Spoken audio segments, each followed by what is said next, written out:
Assalamualaikum warahmatullahi wabarakatuh.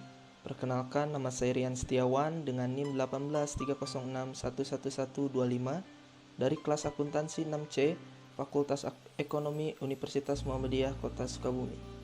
Dengan ini saya akan memaparkan materi untuk memenuhi UAS mata kuliah akuntansi sektor publik dengan judul materi pendekatan penyusunan anggaran akuntansi sektor publik. Melalui komposisi dan besarnya anggaran yang secara langsung mencerminkan arah dan tujuan pelayanan masyarakat, yang diharapkan kita dapat mengetahui bahwa anggaran sektor publik telah digunakan sebagai alat untuk mencapai tujuan organisasi, dan anggaran sebagai alat perencanaan kegiatan publik dapat pula digunakan sebagai alat pengendalian.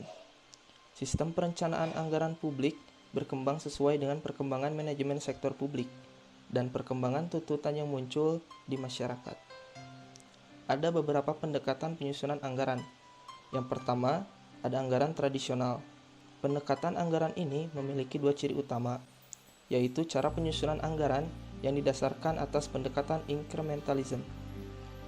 Anggaran tradisional yang bersifat incrementalism ini berarti hanya menambah atau mengurangi jumlah rupiah pada item-item anggaran yang sudah ada sebelumnya dengan menggunakan data tahun sebelumnya sebagai dasar untuk menyesuaikan besarnya penambahan atau pengurangan tanpa dilakukan kajian yang mendalam.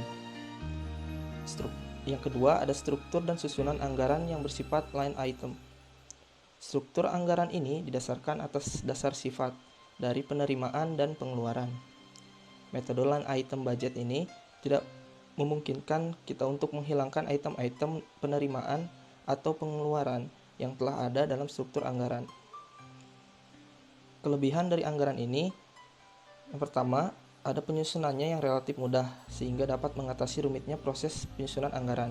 Dan yang kedua, tidak memerlukan pengetahuan tinggi untuk memahami program-program baru karena banyak dari kegiatan tersebut dilanjutkan dari tahun sebelumnya. Selanjutnya adalah kelemahan.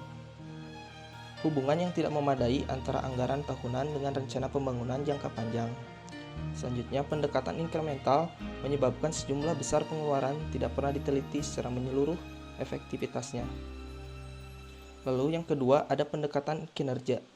Pendekatan kinerja ini disusun untuk mengatasi berbagai kelemahan yang terdapat dalam anggaran tradisional, khususnya kelemahan yang disebabkan oleh tidak adanya tolak ukur yang dapat digunakan untuk mengukur kinerja dalam pencapaian tujuan dan sasaran pelayanan publik.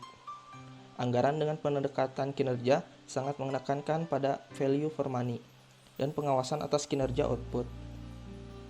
Pendekatan ini juga mengutamakan mekanisme penentuan dan pembuatan prioritas tujuannya serta pendekatan yang sistematik dan rasional dalam proses pengambilan keputusan. Kelebihan dari pendekatan ini, pertama ada anggaran disusun berdasarkan aktivitas yang didukung oleh estimasi biaya dan pencapaian yang diukur secara kuantitatif. Selanjutnya ada penekanannya pada kebutuhan untuk mengukur output dan input. Selanjutnya anggaran kinerja memasyarakatkan adanya data-data kinerja memungkinkan legislatif untuk menambah atau mengurangi dari jumlah yang diminta dalam fungsi dan aktivitas tertentu. Selanjutnya ada kelemahan pendekatan kinerja. Hanya sedikit dari pemerintah pusat dan daerah yang memiliki staf anggaran atau akuntansi yang memiliki kemampuan memadai untuk mengidentifikasikan unit pengukuran dan melaksanakan analisis biaya. Lalu ada banyak jasa dan aktivitas pemerintah telah secara khusus dibuat dengan dasar anggaran yang dikeluarkan secara cash basis.